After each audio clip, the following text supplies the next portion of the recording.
हम मार्च 19 को ही रिलीज करने वाले थे because that's also Ugadi the Telugu new year. So हमारे लिए साउथ वर्जन के लिए it was very good.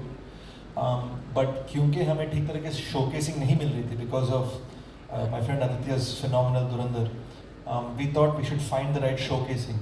And when we were confident from our distributors कि अप्रैल 10 के लिए बहुत ही बेहतरीन किस्म की शोकेसिंग है, मतलब जिस टाइप के स्क्रीन टाइम्स हैं, जिस टाइप के थिएटर्स हैं, only then did we announce the date. But धुरंधर अभी भी चल रही है और बॉक्स ऑफिस पे धमाल कर रही है, तो उससे कुछ फर्क पड़ेगा आपकी फिल्म पे? नहीं सर, आई थिंक वो अगले 3-4 महीने तक चलती रहेगी. सो और चलनी भी चाहिए.